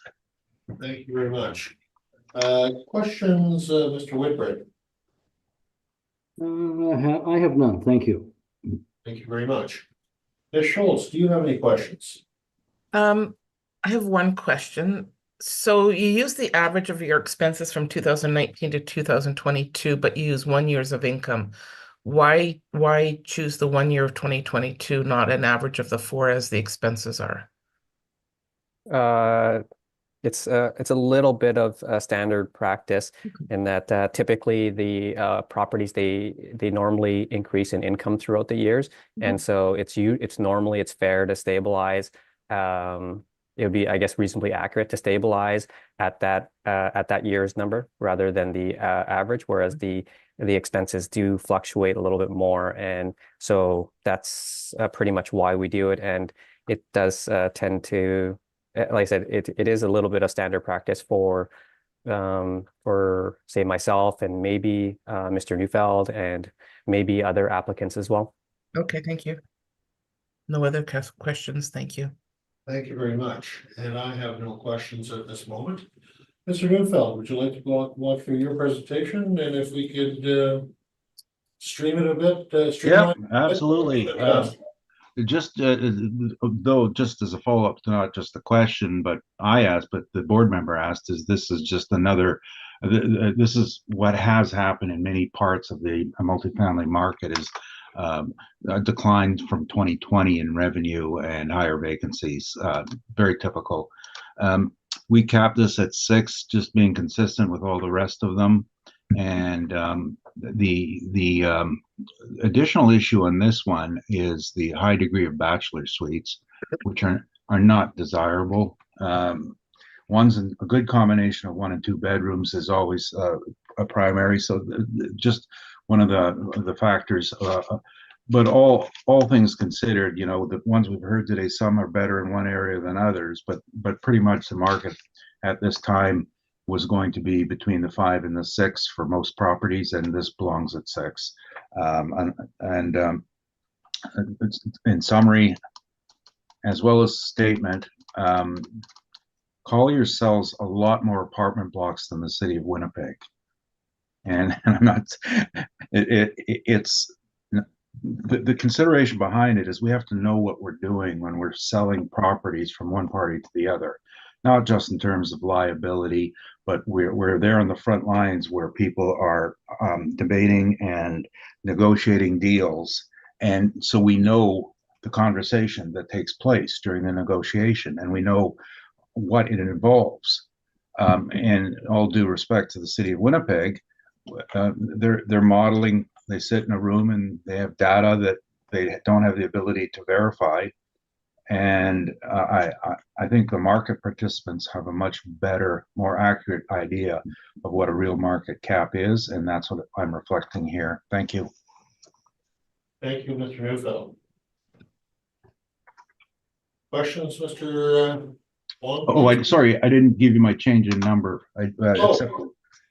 Yeah, it's actually the 101,985 at 6% is 1,699,750, rounded to 1,700,000, 1,700,000.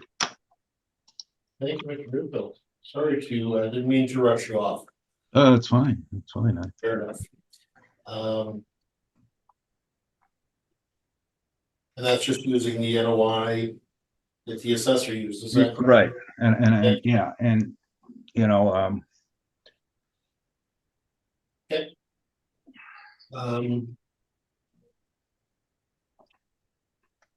Questions, Mr. Wong?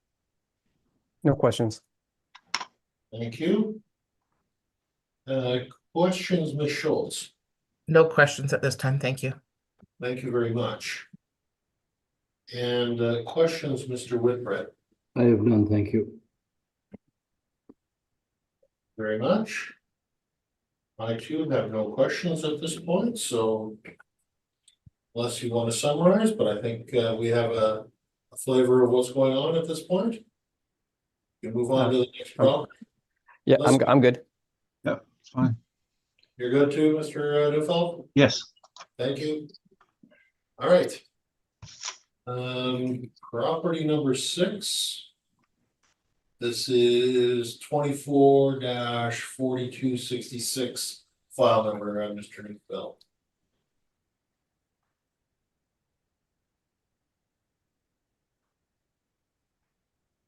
Okay, yeah, ready to go? Yep. Yes, Okay. Mr. Wong, please walk us through. Okay, the subject property is 2199 Portage Avenue. The file number is 24-4266. The roll number is 070-500-37000. The roll year is 2025, and the assessed value is $2,653,000. This is a residential apartment that's 3 stories high. It's built in 1954 and has 24 suites with 15 outdoor parking stalls. On page 3 is a picture of the subject property with its location. On page 4 is our income valuation summary. We use average rents of $909 to get a potential income of $261,000. We used a 2.6% vacancy to get an effective gross income of $255,000. And we used a 46% expense ratio to get a net operating income of $135,000. Capped at 5.1%, we have an estimated market value of $2,653,000, which is about $110,000 per unit. On page 5 are some rent comparables showing that the rents we've used are in line with what's in the market. On page 6 is a summary of the income and expenses submitted by the owner. To stabilize their income, I used their 2002 income at $232,000, and I averaged their expenses from 2020 to 2022 at $114,000, giving a net operating income of $118,000. That's lower than what the model is estimated at $135,000. So using the NOI of $118,000 capped at 5.1%, the value estimate is $2,316,000, and I'd recommend that the value be revised to $2,316,000. Thank you, Mr. Wong. Mr. Neufeld, do you accept the revision that has been put forward by the assessor today? I thank him for it. I think it's still a cap rate issue. We have the same NOI Fair enough. now. So you are still in dispute with respect to the cap rate only on this, correct? Yes, I'm not. Yes, I'm not rejecting it. I'd like it to be better. Any questions further? No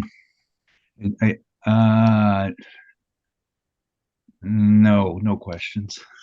Thank you. Mr. Whitbread, would you like to ask any questions? No, I think we're fine, thanks. Good. And Ms. Schultz? Nothing at this time, thank you. Thank you. I have no further questions. Mr. Neufeld, can we walk through quickly on your submission today? Certainly, and we are at the same NOI. The only physical thing to point out about this property is if you look at my page 3, and this is the last form submitted, and you'll notice that today you've seen this handwriting numerous times. So this is Smith Agency who manages this property. Now, Smith Agency own 100 of their own properties and manage, I think, 3 other properties. This happens to be one that is not owned by them, but managed by them. And the distinction is that I was telling you earlier about the story about how they keep their repairs up to date on all their properties. They don't let any deferred maintenance happen because this is the way they've been doing it for 114 years. So with this property, because it's owned by somebody else and they're just managing, it's not in the same necessarily in the same league. And I'm sure it's a fine apartment, but it doesn't have that same attention and the same expenditure on repairs and maintenance because it's, like most apartments, they're pushing for the highest yield. So I personally would have capped this higher because I would see deferred maintenance coming. I'm not going to make a change because I should have warned the assessor on that, and we didn't. But I think this would have capped about 7% normally because knowing the history of the repair and maintenance and having dealt with it for 16 years, that this is deferred maintenance will pop up, expenses will happen, and it's a downward impact on value. But not changing it, my number is what it's stated there, 1,968,000. Thank you. Mr. Wong, do you have any questions of Mr. Neufeld? No questions. Ms. Schultz, do you have any questions of Mr. Neufeld? I do not, thank you. Thank you. And Mr. Whitbread, would you like to ask any questions? I have none, thank you. I have no questions further. Any quick summation, gentlemen, or are we good with this at this point? No, thank you. We're good. Thank you. Moving on to item 7.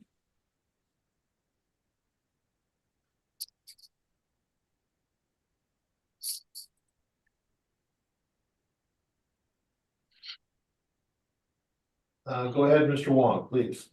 Okay, the subject property is 2391 Portage Avenue. The file number is 24-4333. The roll number is 070-607-49000. The roll year is 2025, and the assessed value is $7,590,000. This is a residential apartment block that's 6 stories high. It was built in 1959, but we have an effective year built of 1974. There are 46 suites with 30 indoor parking stalls and 34 outdoor parking stalls. On page 3 is a picture of the subject property with its location. On page 4 is our income valuation summary. We use average rents of $1,306 to get a potential income of $721,000. We used a 2.6% vacancy to get an effective gross income of $702,000. And we used a 43% expense ratio to get a net operating income of $394,000. Capped at 5.2%, we have an estimated market value of $7,590,000, which is about $165,000 per unit. On page 5 are some rent comparables showing that the rents we've used are in line with what's in the market. On page 6 is a summary of the income and expenses submitted by the owner. To stabilize their income, I used their 2022 income at $729,000. I averaged their expenses from 2021 to 2022 at $298,000. Yeah, I felt that I didn't use 2020 because 2020 seemed like a lower than a normal year. It seems that the property is performing more consistently in 2021 and 2022. So I average expenses using those 2 years at $298,000. That gives an NOI of $431,000. So the actual NOI of $431,000 supports the model's NOI at $394,000. So the other ones, they were a little bit lower than what the model is estimated, but in this case, their actual NOI is I would say noticeably higher than what the model is estimated. So I feel that the model is well supported.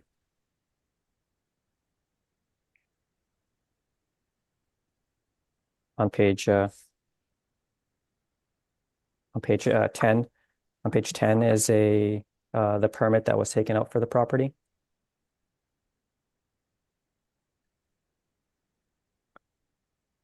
So the permit was taken out in 2013. This would have been 10 years prior to the reference date. At the top of my page 10, you can see that the sale in 2008 plus the alteration permit in 2013 which is 2.8 million and 2.5 million. That's about 5.3 million in 2013. I believe that this supports the assessed value at 7,590,000 10 years later, for the using the reference date of April 1st, 2013. On page 11 is information on the subject property. So Keller Towers is close to hotspot Assiniboine Park. This is fully this fully renovated building. Has it all. So the tenants enjoy great views from their new large windows in this 6-story building, complete with elevator, in-suite laundry, new kitchen, appliances, and the option of outdoor, or if you like to spoil yourself, indoor parking.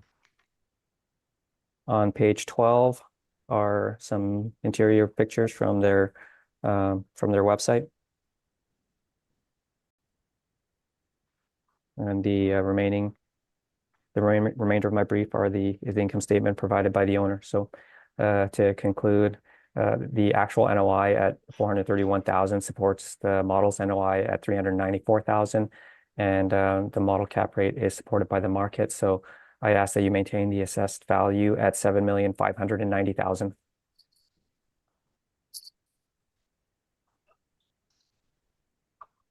Thank you, Mr. Wong. Mr. Neufeld, do you have questions at this point? Yes, I do. I just first one, I'm not trying. I just saw this and I don't know what it means. Maybe you do. What does large dog friendly mean? I don't know. No, I guess got they're small dogs and big dogs. I guess they allow big dogs. I got a Newfoundland and I just want to know if they take me. I think that's what it means, is that they'll allow larger breeds. Okay. No, I'm just wondering if there are any special amenities for it with a large dog, versus a small dog. I think it just property by property depends on the individual ownership. Like a larger area to relieve themselves, maybe? No, I think I think what I've seen in the past, Mr. Neufeld, and forgive me if I was stepping out of line, but I think there's just certain properties will allow certain dogs. Some places will be small dogs, some places will allow up to a medium-sized dog. They'll have hounds. No, I figured it was just limits and restrictions. I don't know the reason why individuals do that, but that is a real thing. Yeah. I've never seen that before. Okay, there's hope.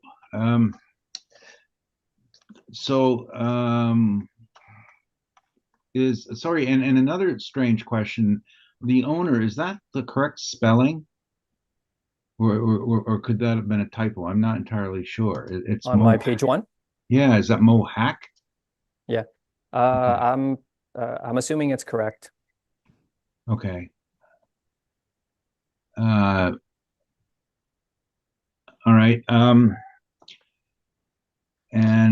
What relevance is a 2013 sale and renovation to today?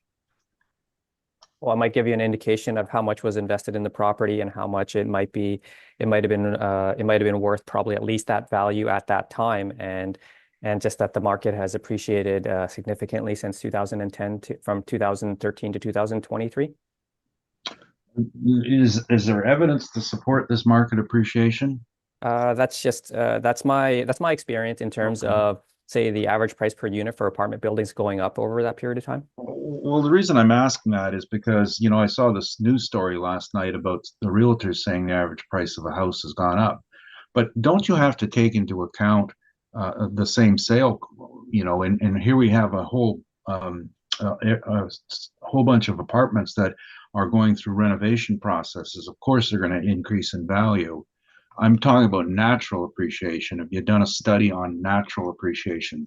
No changes from that. I haven't done a study on natural appreciation, Okay. but I have seen properties that have had nothing done to them at the same time.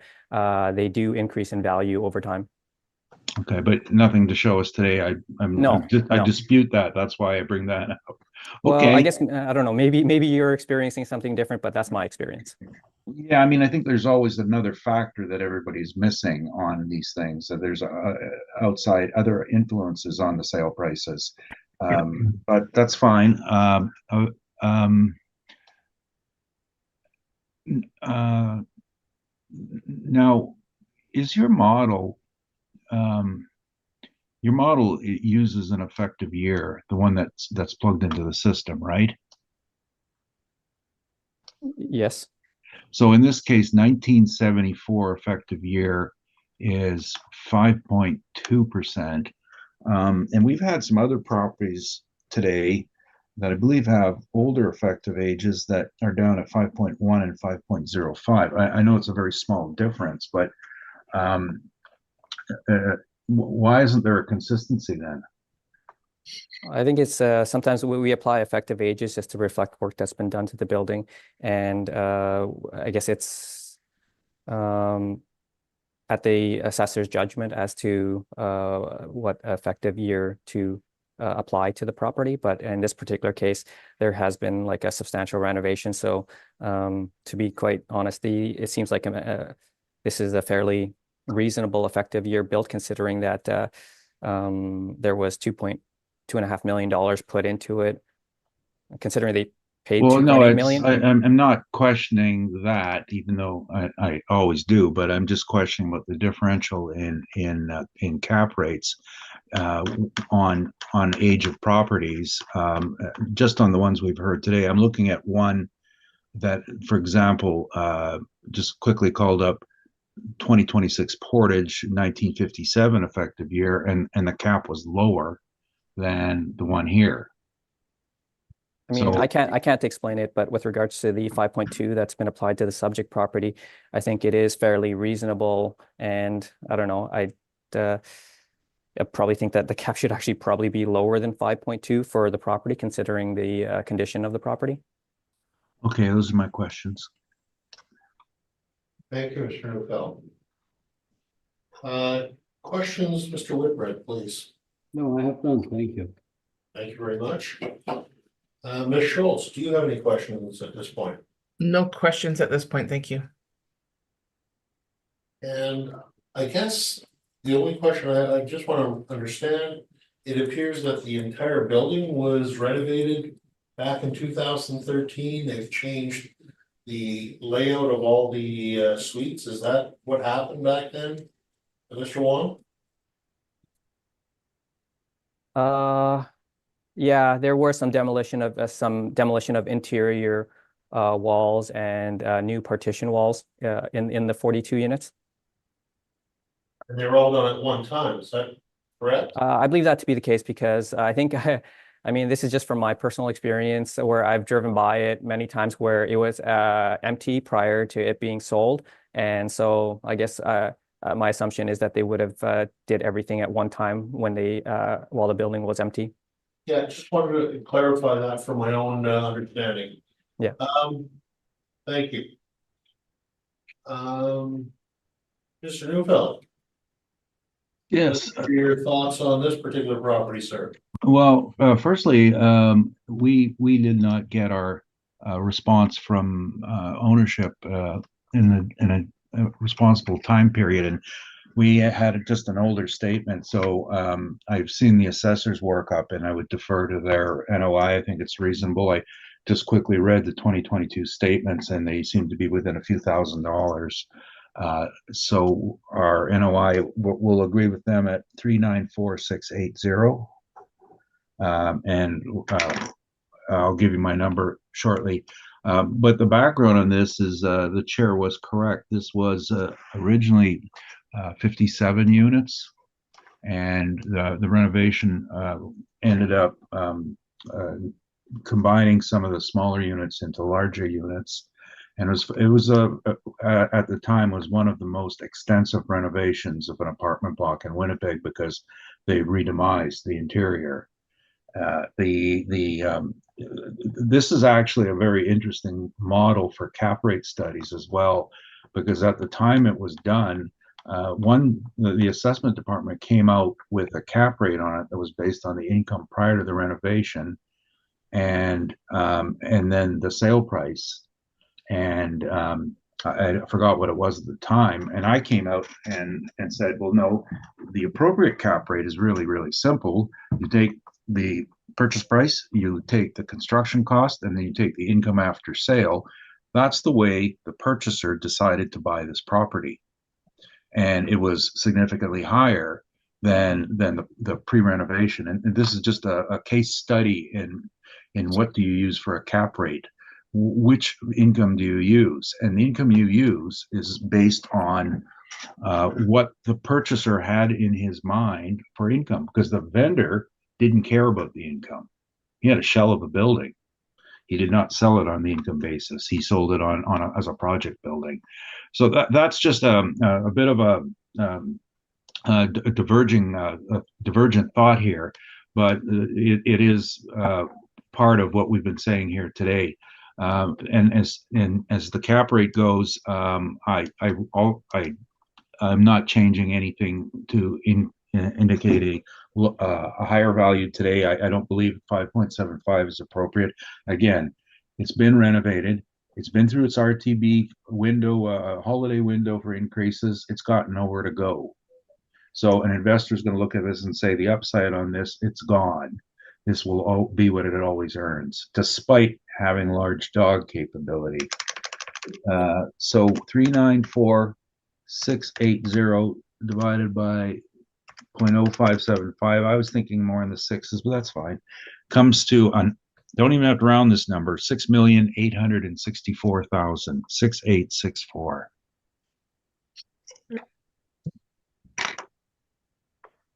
All right, thank you, Mr. Neufeld. So 6,864,000 is your revised valuation on this, correct? That's correct. Thank you. All right, any questions, Mr. Wong? No questions. Thank you. Ms. Schultz, do you have any questions at this time? No questions at this time, thank you. Thank you. And Mr. Whitbread, do you have any questions at this time? Just one. I'm sorry, I didn't hear it if you said it, Mr. Neufeld, but now you've opted to go to a 5.75 cap from your standard 6 across all your properties, which are no, I would still prefer to go to 6 on this, but as I mentioned earlier, one of the things about appearing before the board is never always try to play fair.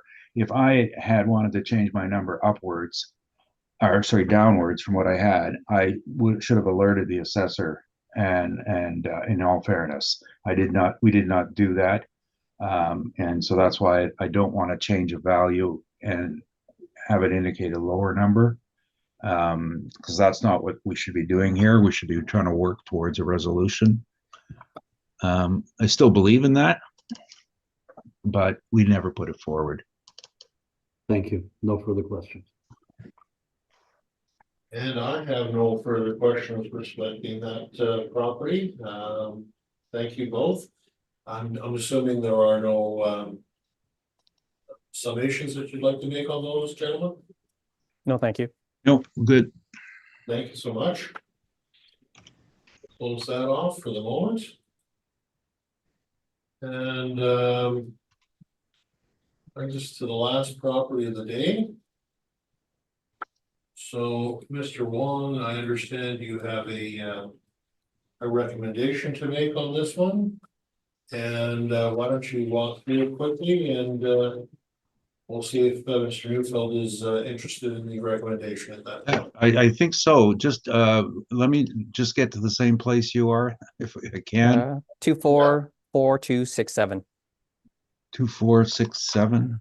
Okay. Yeah, so we'll let the assessor read it in first, Mr. Neufeld, and then I'll give you a moment or two, and we'll hear what your thoughts are after that. Oh, sorry. What was that number 2? The file number is 24-4267. Oh, 4267. Okay. Yeah. And the roll number is 070-750-94000. The address is 2515 Portage Avenue. The roll year is 2025, and the assessed value is $8,425,000. This is a residential apartment that's 6 stories high. It was built in 1960 and has 89 suites with 80 indoor parking stalls and 10 outdoor parking stalls. On page 3 is a picture of the subject property with its location. On page 4 is our income valuation summary. We used average rents of $1,005 to get a potential income of $1,073,000. We used a 2.6% vacancy to get an effective gross income of $1,045,000. And we used a 53% expense ratio to get a net operating income of $488,000. Capped at 5.8%, we have an estimated market value of $8,425,000, which is about $94,000 per unit. On page 5 are some rent comparables showing that the rents we've used are in line with what's in the market. On page 6 is a summary of the income and expenses submitted by the owner. To stabilize their income, I used their 2022 income of $928,000 and averaged their expenses from 2020 to 2022 at $447,000. That gives an NOI of $480,000, which is a little bit lower than the $488,000 that the model is estimated. So a new value estimate based off of the stabilized NOI of $480,000, capped at 5.8%, is $8,283,000. And I'd like to recommend that the value be revised to $8,283,000. Right. Mr. Neufeld, what do you think of the new number, sir? Yeah, no, we're fine with that. I see we actually estimated the income, adding the interest in. And, the cap, we would have liked it higher, but this is, sometimes it's like horseshoes, just want to get closest to the pin. 5.8 is adequate. 89 units, in my estimation, indicates a lower rate because we're spreading the risk. And the problem with this building is it's got an underground unheated parking garage. So that's been a problem with dealing with the moisture issues on that. But we're accepting the recommendation. All right, so.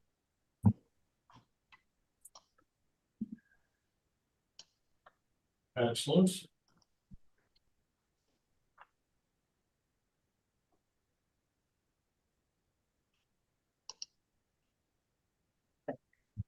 And with that, I believe that concludes our issues of the day.